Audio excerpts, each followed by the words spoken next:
Hey y'all, this is Jonathan from Wrestling Talking the Shop, and welcome back to the channel. And yes, we are not in the shop. We are still indoors because it has been a cold third week of the year. Very cold.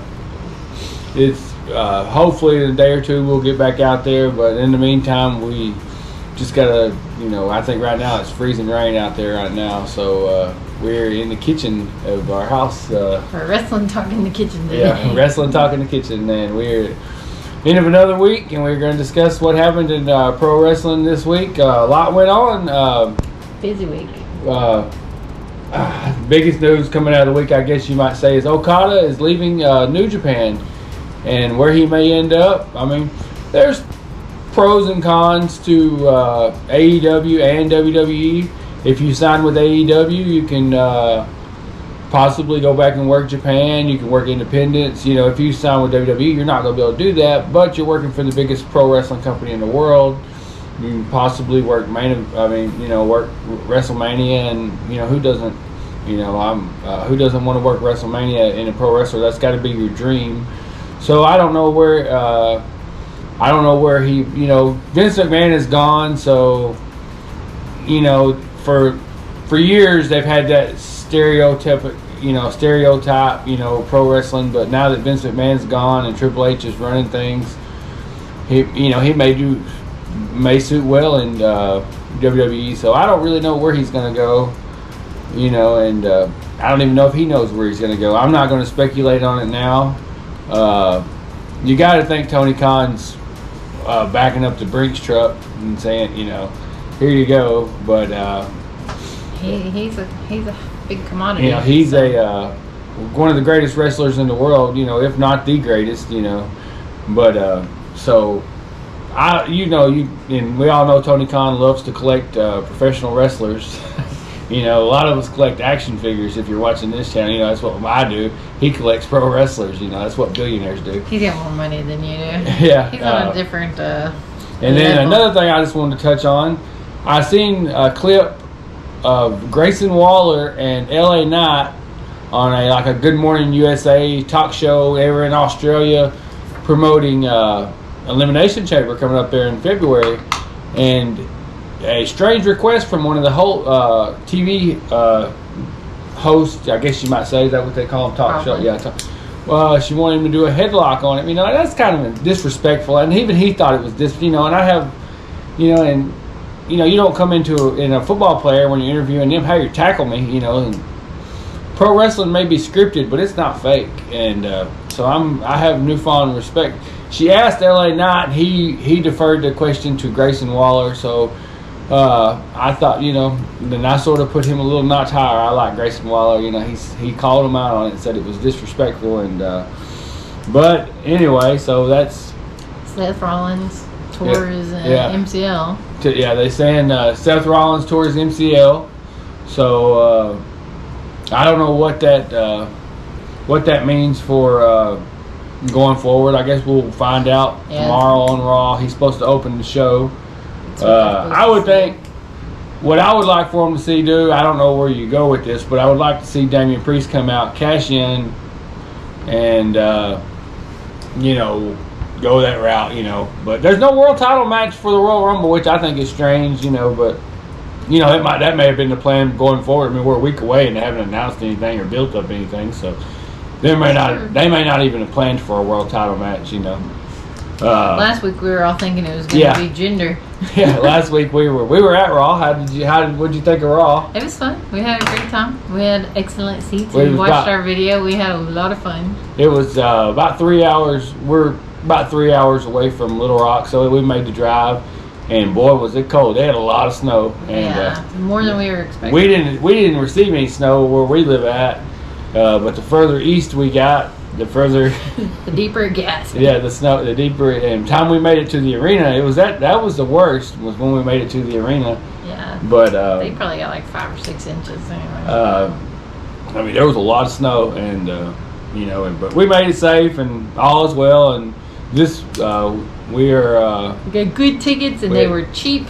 They were cheap, and we were close. We were front row. That's the closest I ever sent at a big time wrestling event. I've set at an independent show. We've been wrestling it up this week. We have. we went to Monday Night Raw. Friday night we went to Texoma Wrestling, and then last night we went to another King of Sports. King of Sports Wrestling, and that makes what we're 3 weeks. Are we 3 weeks into January? Is that right? Yeah. We're 3 weeks into January, and we've been to 4 wrestling events. So, but it'll slow down, because our day jobs pick up. They're kind of slow right now because of the winter, but I guess the big news coming out of Monday Night Raw was they're going to announce this coming Monday, CM Punk and Cody Rhodes are going to be face to face. Raw is going to be live in New Orleans this week, and I don't know who's going to win. Who's going to win the Royal Rumble? I assume it's going to be CM Punk. That's the most logical answer. The way they're heading towards the main event is it's going to be Seth Rollins and CM Punk. But we'll see where that all lines out tomorrow. By the time you're watching this, if you watch it, depending on when we get the video uploaded, it may hopefully tomorrow morning. It may already be old news, but Seth Rollins defeated Jinder Mahal. That was actually a good match. Yeah, it was a very good match. You're always a little biased when as everybody talks about Jinder, it was actually a good match. Yeah. Of course, Damian Priest come out and teased the cash in, and Drew McIntyre. Did he Claymore kick in? And then they battled to the back, and you could tell, because usually when their show was over, Seth Rollins, he said, drive safe, thanks for coming out. He didn't sign any autographs ringside. It was over and he left. I know we went to Raw back in October in Dallas, and Cody Rhodes stayed for like 30 minutes signing autographs, and you could tell Seth Rollins was hurt. But that's the big news coming out of it.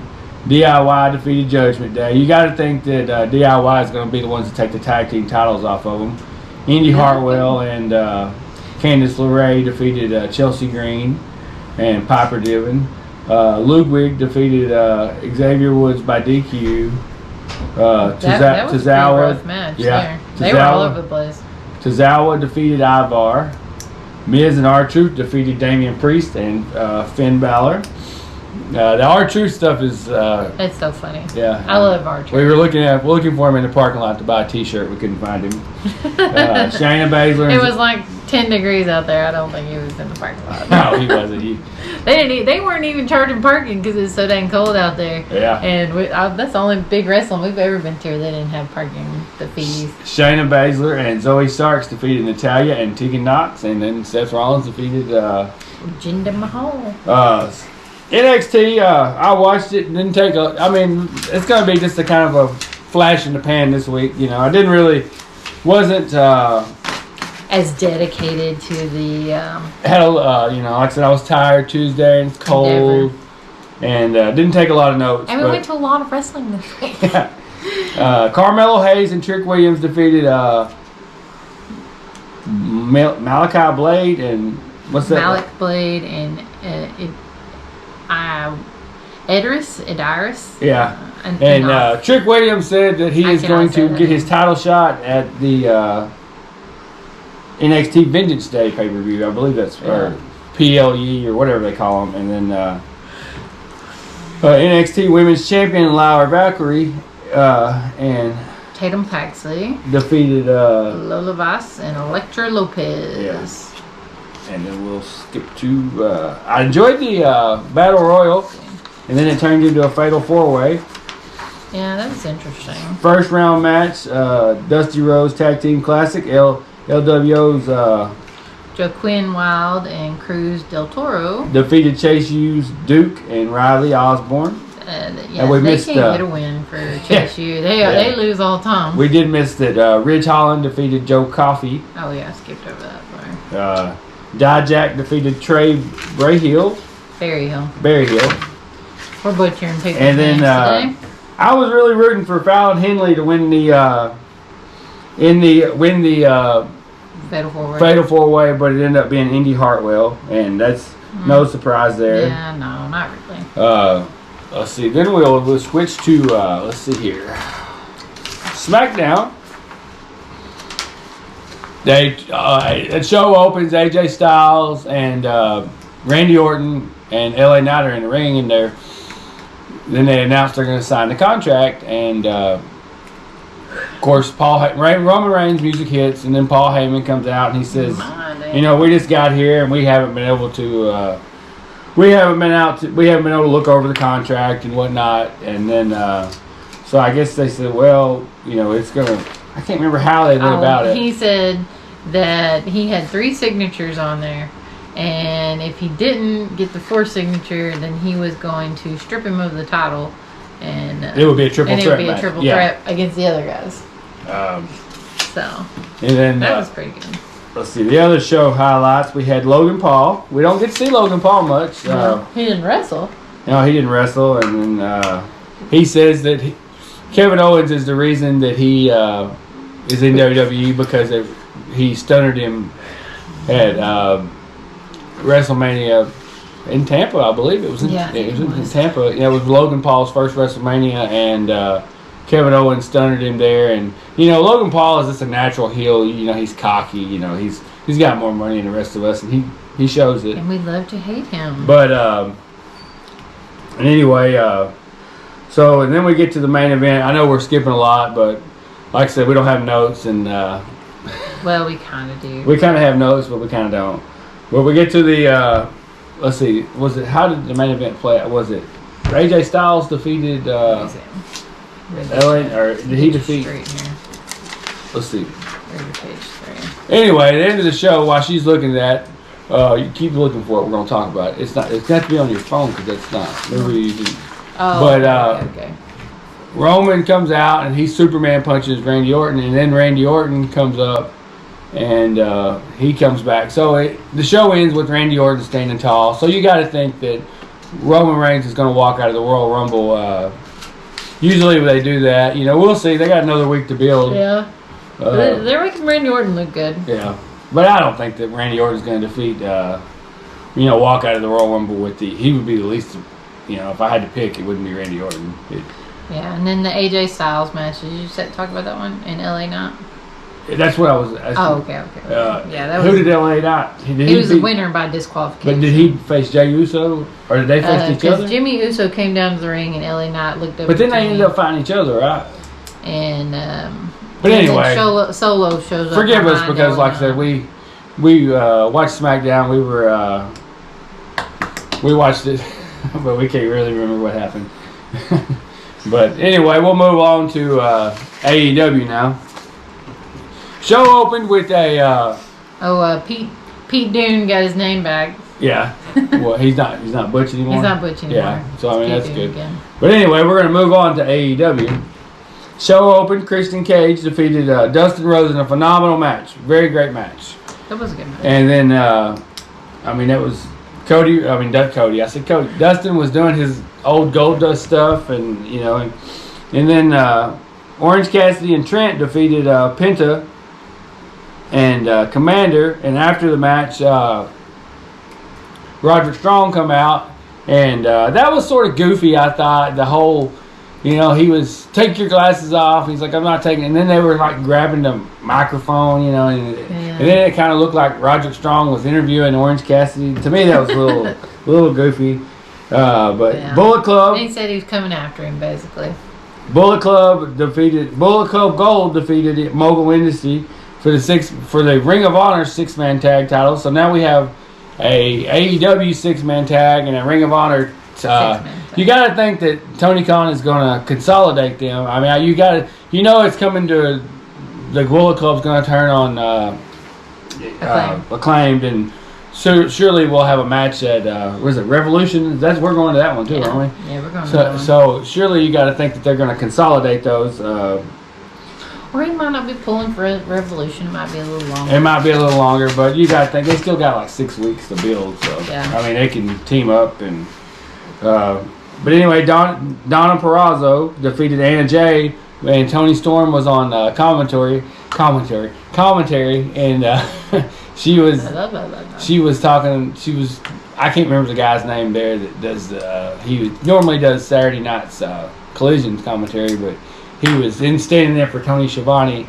And he was like, she was like, Tony, you've lost weight. You shaved your beard, And that was. You look so good. Yeah, and Toni Storm is gold. She doesn't, like I said, I've heard other people say this. She doesn't even need the world title now. She's definitely Private Party defeated Top Flight, and that was Dante Martin.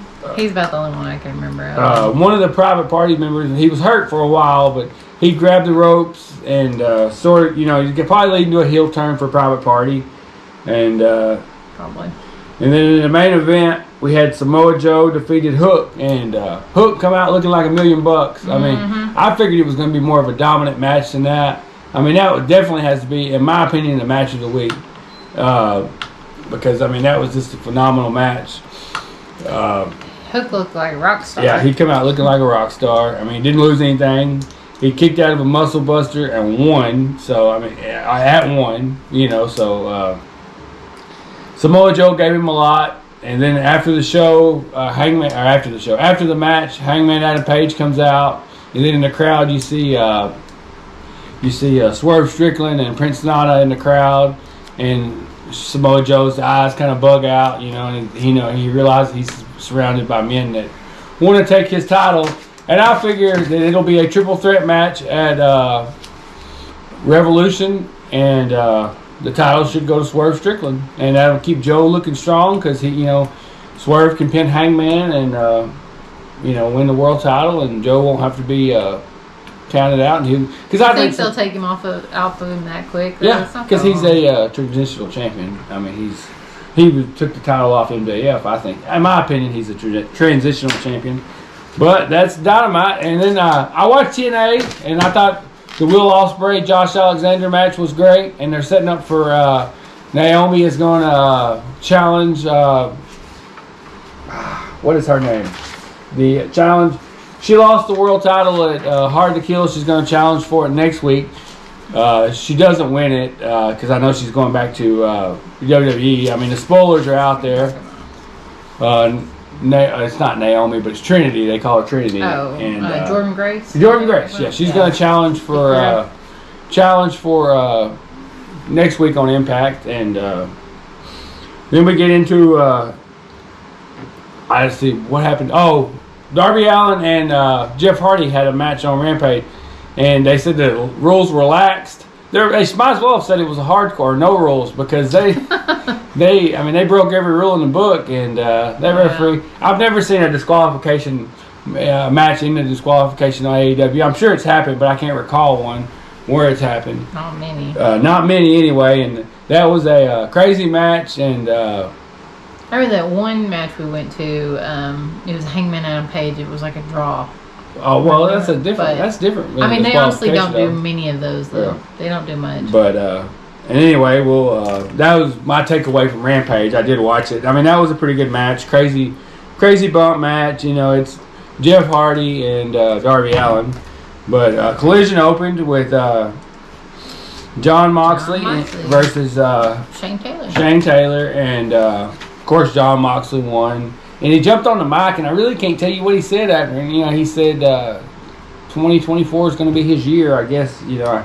That's all I really took away from that. I really didn't take much away from, he jumped on that mic and said, what did he said something, but basically, everybody, even his friends and enemies are, 2024 is he's not taking any shit. Then we had the Copeland Open versus Dante Martin, and Dante Martin looked good, but Adam Copeland defeated him. He did. It seems like he's getting a little bit of his traction back via submission from being injured. Tony Schiavone got into the ring afterwards, and Edge said he's going to work harder and harder every week, and of course he said this is what Christian said he was going to outwork everyone when whenever he came in, but of course he's not working very hard at all because he's got Kill Switch and the young boy. What's the young boy's name?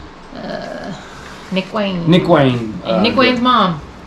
But then he's a family man. We had backstage. We had Brian Danielson, excuse me, and Claudio Castagnoli interviewed.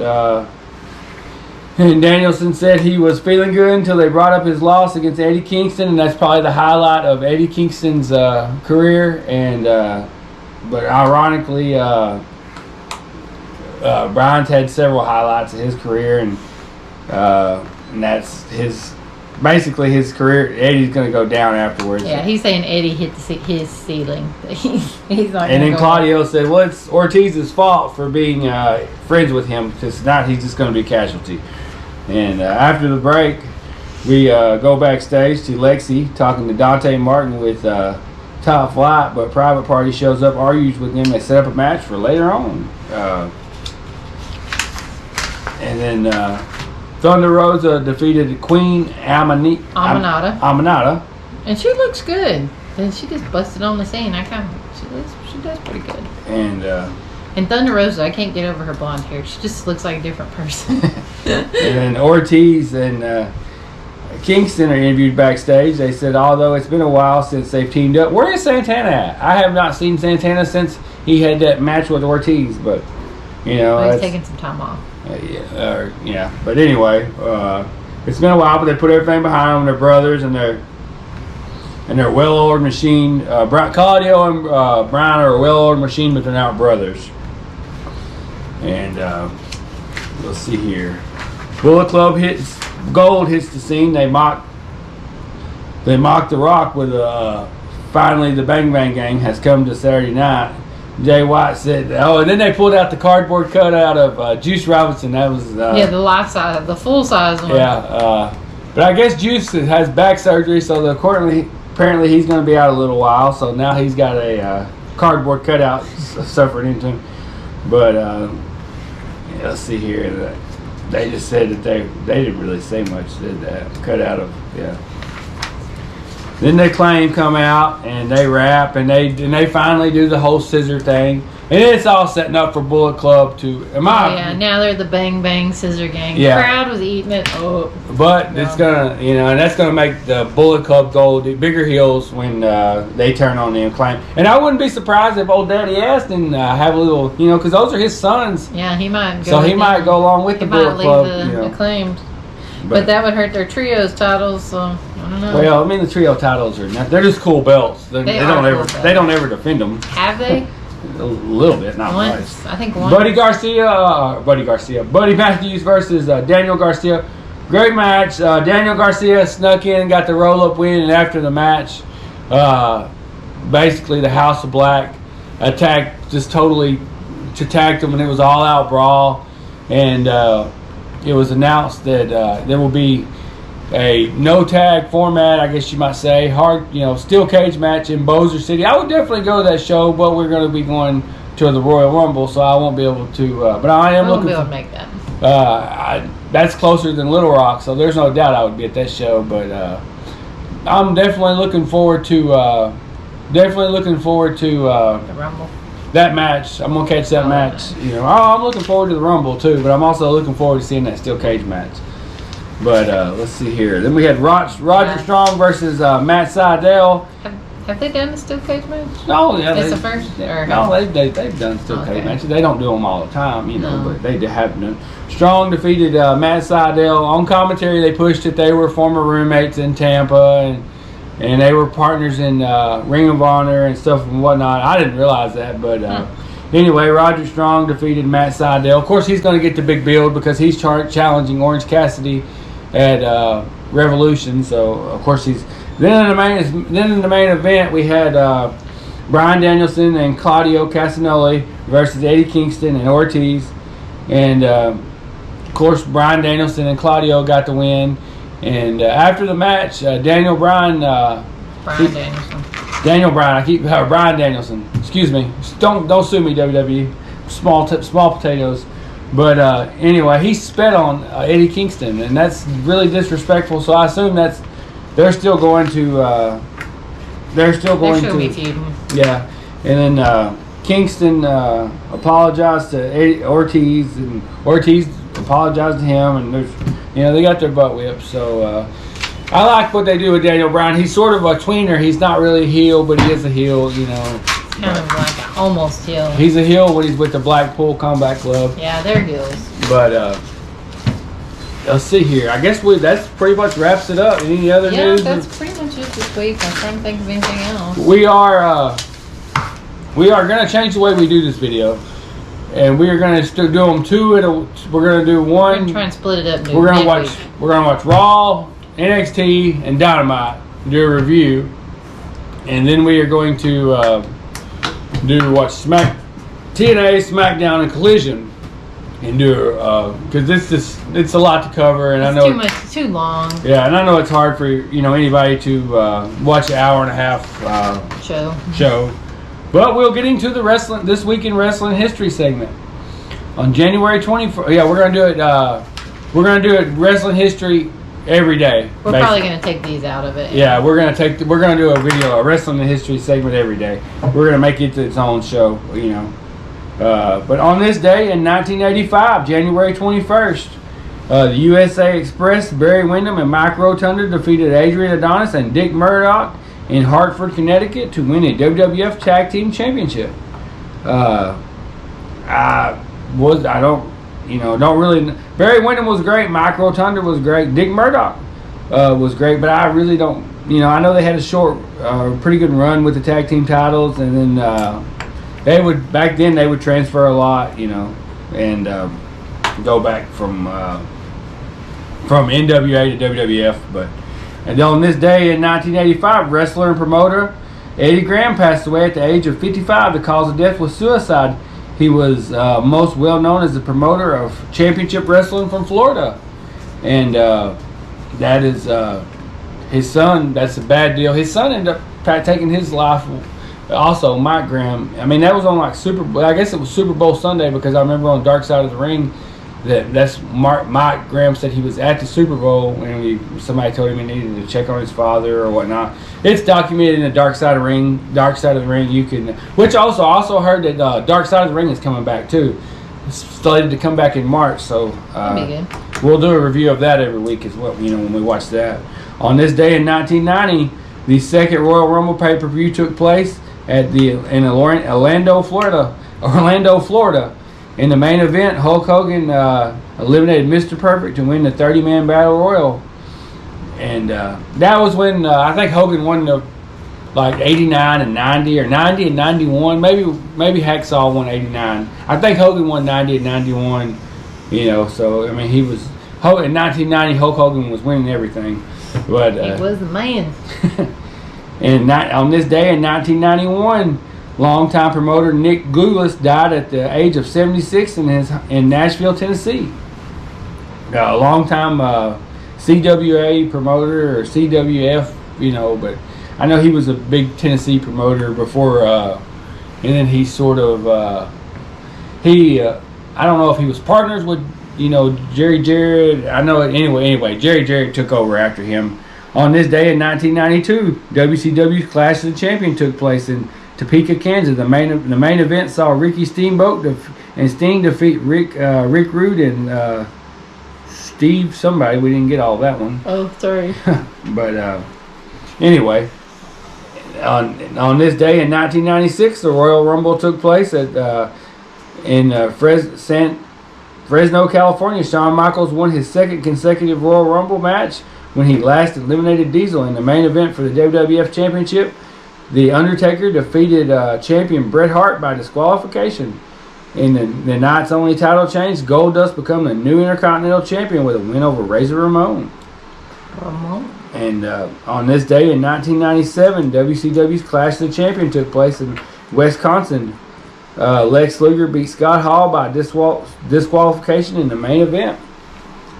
On this day in 2001, the WWE Royal Rumble took place in New Orleans, Louisiana. Stone Cold Steve Austin won his record-breaking third Royal Rumble match where he eliminated Kane for the victory. The match was also notable for Kane eliminated 11 men, breaking the record of 10 eliminations set by who, Lindsay?